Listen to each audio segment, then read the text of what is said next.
Hello, kids and the young at heart. Welcome back to our dramatic reading of William Golding's Lord of the Flies. We're getting into it now. We're into chapter 9. The title is called A View of Death.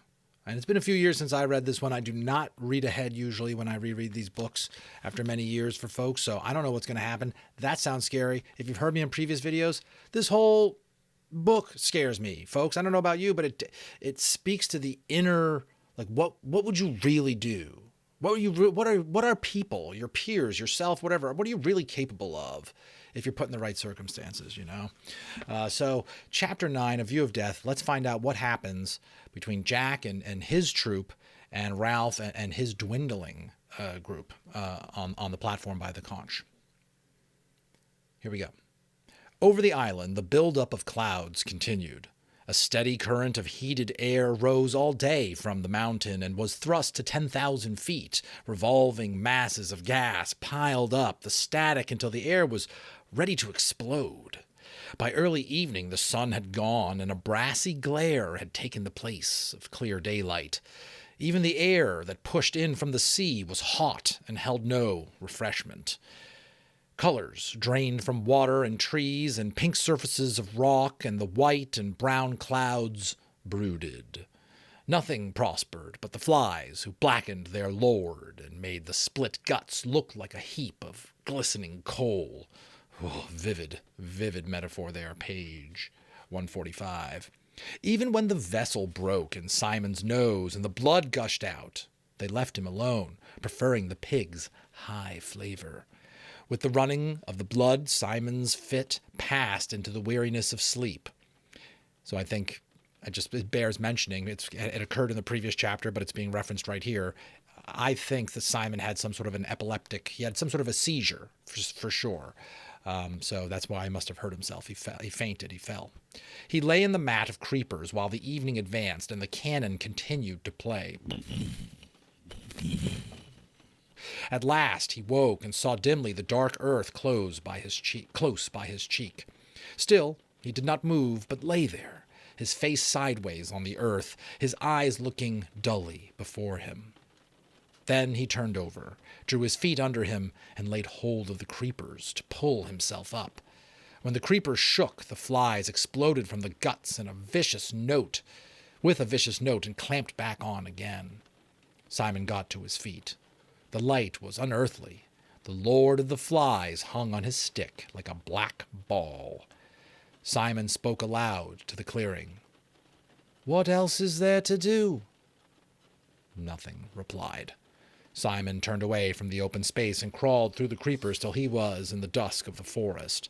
He walked drearily between the trunks, his face empty of expression, and the blood was dry round his mouth and chin. Only sometimes, as he lifted the ropes of creeper aside and chose his direction from the trend of the land, he mouthed the words that did not reach the air. What else is there to do? Presently the creepers festooned the trees less frequently, and there was a scatter of pearly light from the sky down through the trees. This was the backbone of the island, the slightly higher land that lay beneath the mountain where the forest was no longer deep jungle. Here there were wide spaces interspersed with thickets and huge trees, and the trend of ground led him up as the forest opened. He pushed on, staggering sometimes with his weariness, but never stopping.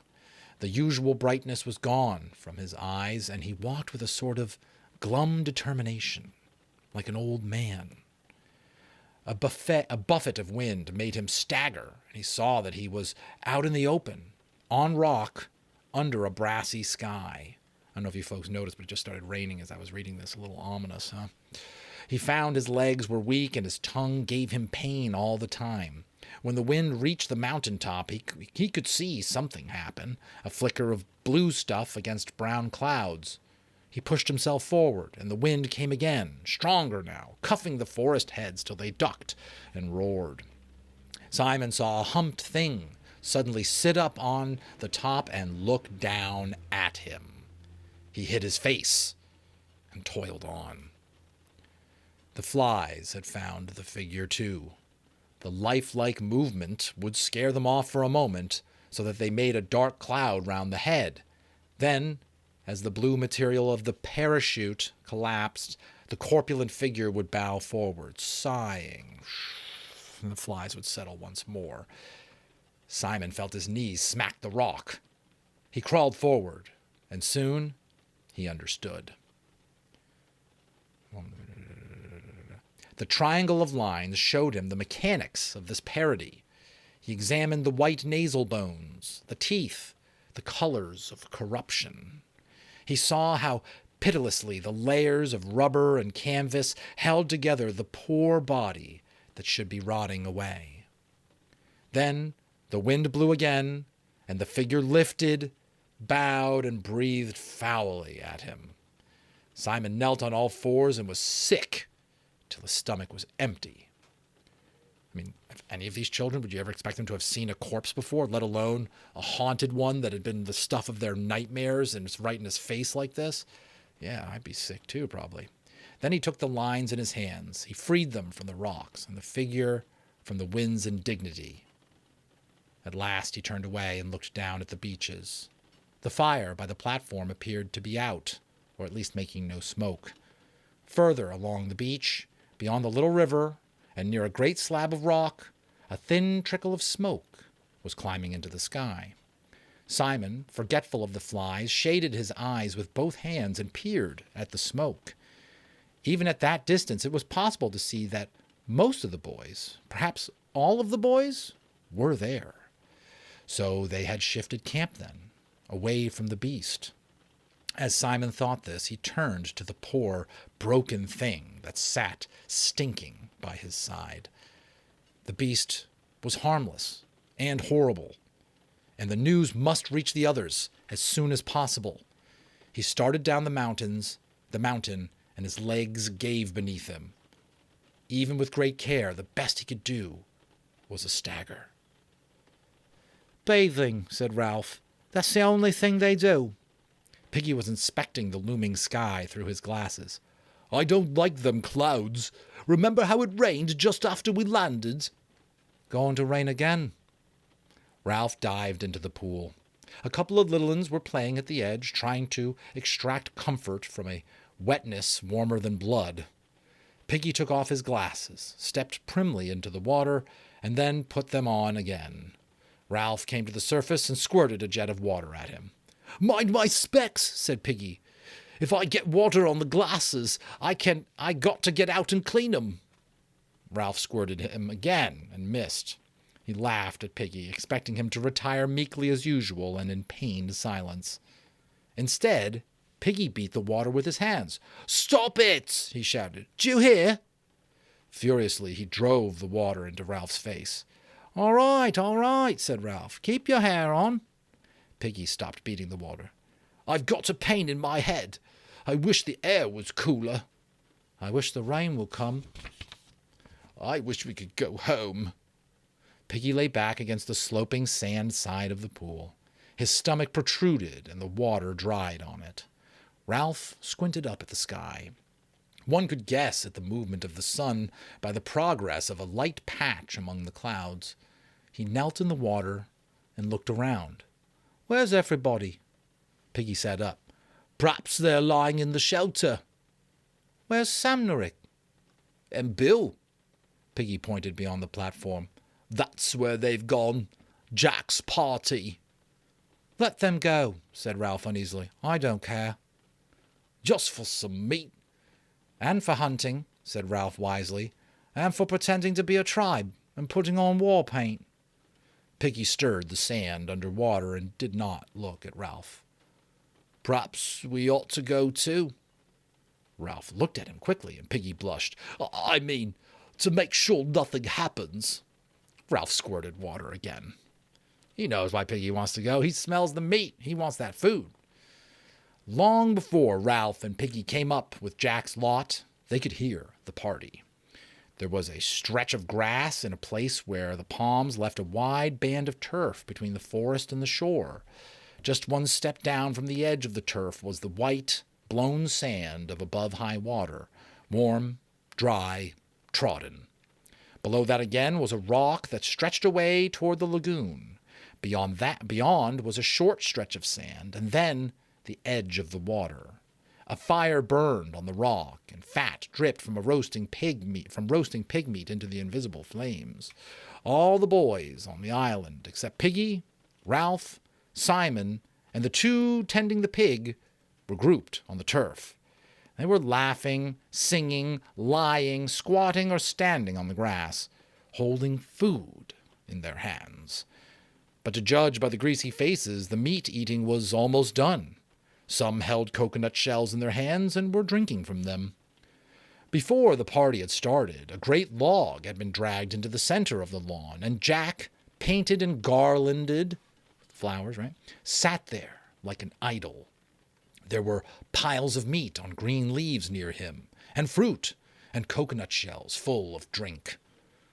Piggy and Ralph came to the edge of the grassy platform, and the boys, as they noticed them, fell silent, one by one, till only the boy next to Jack was talking. Then the silence intruded even there, and Jack turned where he sat. For a time he looked at them, and the crackle of the fire was the loudest noise over the droning of the reef.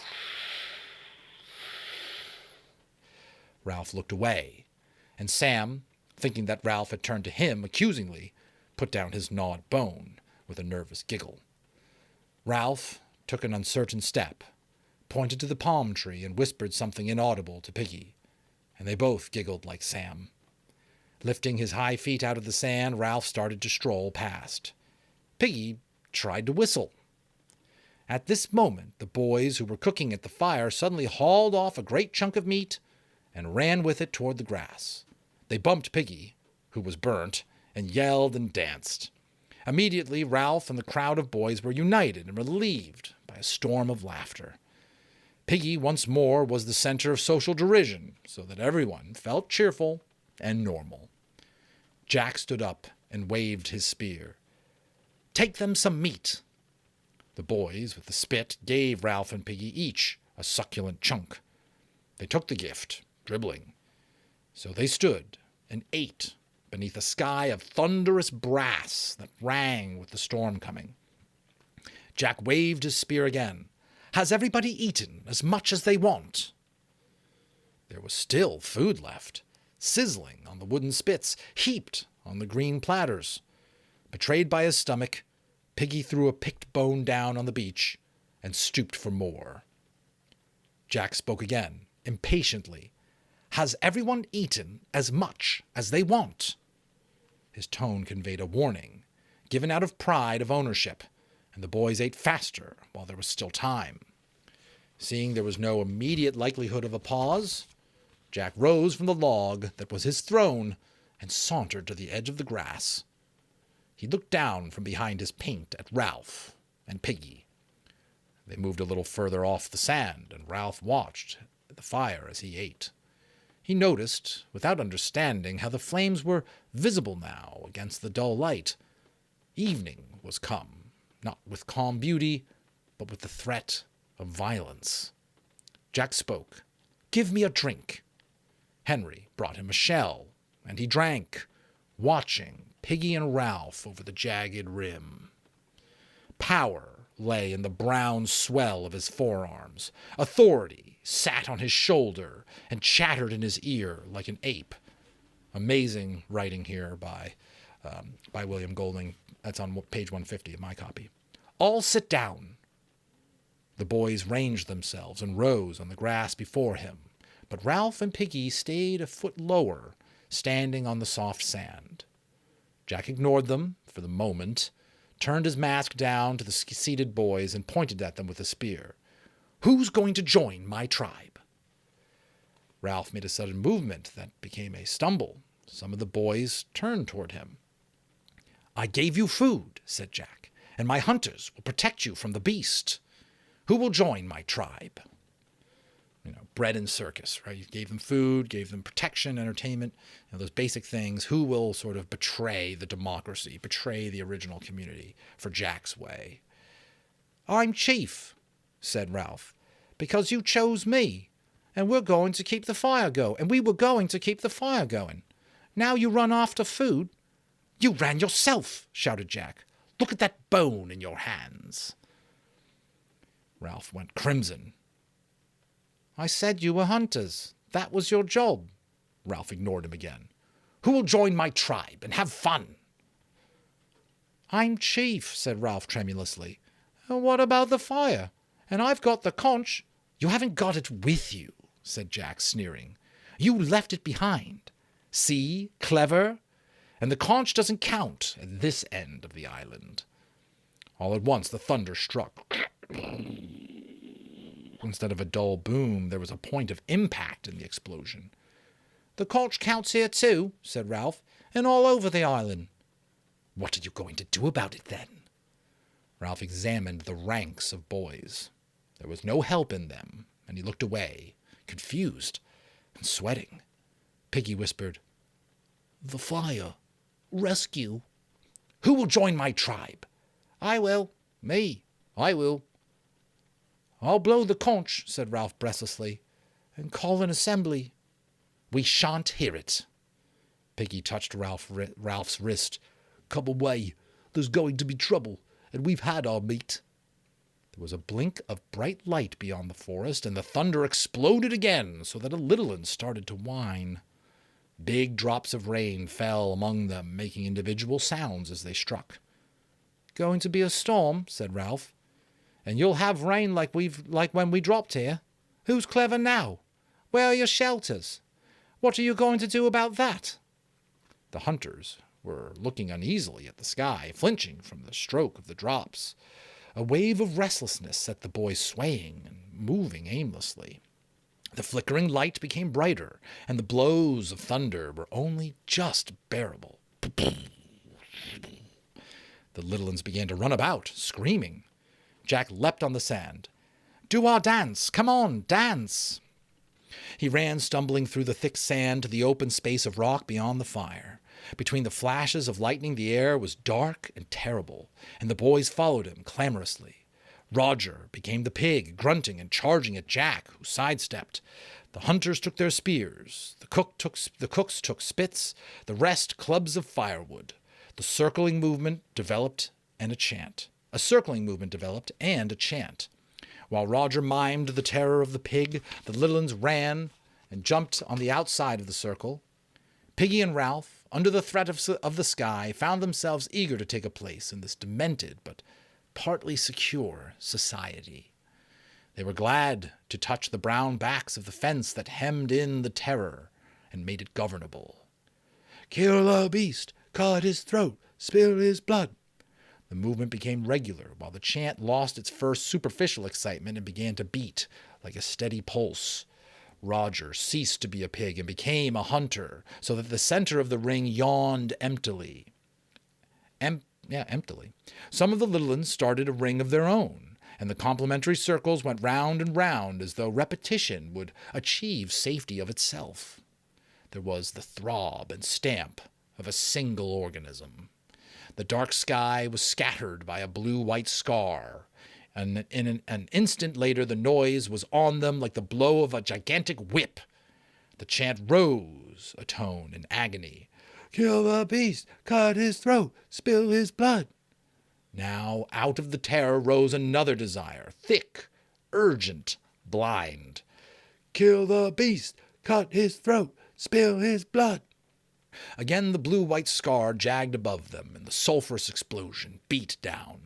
The little ones screamed and blundered about, fleeing from the edge of the forest, and one of them broke the ring of Biggins in his terror. Him! Him! The circle became a horseshoe. A thing was crawling out of the forest. It came, darkly, certainly. The shrill screaming that rose before the beast was like a pain. The beast stumbled into the horseshoe. Kill the beast! Cut his throat! Spill his blood! The blue-white scar was constant, the noise unendurable. Simon was shouting something about a dead man on a hill. Kill the beast! Cut his throat! Spill his blood! Do him in! The sticks fell, and the mouth of the new circle crunched and screamed. The beast was on its knees in the center, its arms folded over its face. It was crying out against the abominable noise, something about a body on the hill. The beast struggled forward, broke the ring, and fell over the steep edge of the rock to the sand by the water. At once the crowd surged after it, poured down the rock, leapt on to the beast, screamed, struck, bit, tore. There were no words and no movements but the tearing of teeth and claws. Then the clouds opened and let down the rain like a waterfall. The water bounded from the mountain top, tore leaves and branches from the trees, poured like a cold shower over the struggling heap on the sand. Presently the heap broke up and figures staggered away. Only the beast lay still, a few yards from the sea. Even in the rain they could see how small a beast it was. Already its blood was staining the sand. Now a great wind blew the rain sideways, cascading the water from the forest trees. On the mountain top the parachute filled and moved. The figure slid, rose to its feet, spun and swayed down through the vastness of wet air, and trod with ungainly feet the tops of the high trees. Falling, still falling, it sank toward the beach, and the boys rushed screaming into the darkness. The parachute took the figure forward, furrowing the lagoon, and bumped it over the reef and out to sea. Toward midnight, the rain ceased and the clouds drifted away, so that the sky was scattered once more with the incredible lamps of stars. Then the breeze died too, and there was no noise save the drip and trickle of water that ran out of clefts and spilled down, leaf by leaf, to the brown earth of the island. The air was cool, moist, and clear, and presently even the sound of the water was still. The beast lay huddled on the pale beach, and the stains spread, inch by inch. The edge of the lagoon became a streak of phosphorescence that advanced minutely as the great wave of the tide flowed. The clear water mirrored the clear sky and the angular bright constellations. The line of phosphorescence bulged about the sand grains and little pebbles. It held them each in a dimple of tension, then suddenly accepted them with an inaudible syllable and moved on. Along the shoreward edge of the shadows, the advancing clearness was full of strange, moonbeam-bodied creatures with fiery eyes. Here and there a larger pebble clung to its own air and was covered with a coat of pearls.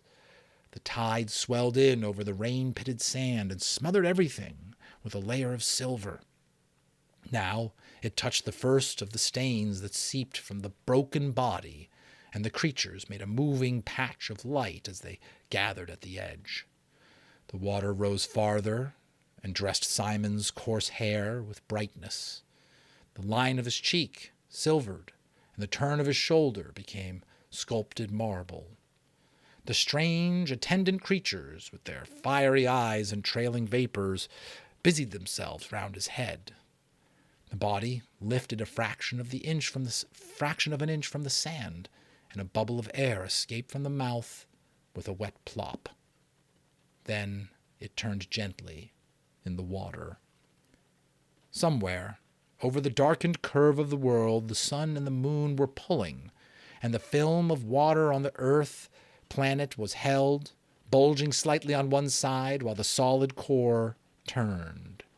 The great wave of the tide moved farther along the island, and the water lifted. Softly, surrounded by a fringe of inquisitive bright creatures, itself a silver shape among the steadfast constellations, Simon's dead body moved out toward the open sea. Well, did not see Simon being the view of death. I thought we had that with who the beast actually was, that downed pilot, but it was Simon, the only one who really could fully prove and dispel that this great fear that they need Jack and they need this protection for. He's the only one who could really tell them it's not what we think it is, and yet what we get is basically the opposite. He almost validates that there's a beast and that this flying thing swoops over them in the night, and they're like, there's a flying beast up on the top of the island. We knew it. And again, and now they're all complicit in group murder of one of the boys. So you kind of don't want to believe maybe that was for the wrong reasons, right? So strange times, definitely things getting bad on the island. So join us next time for Chapter 9 of Lord of the Flies. Stay with us, and we'll see you on the next one.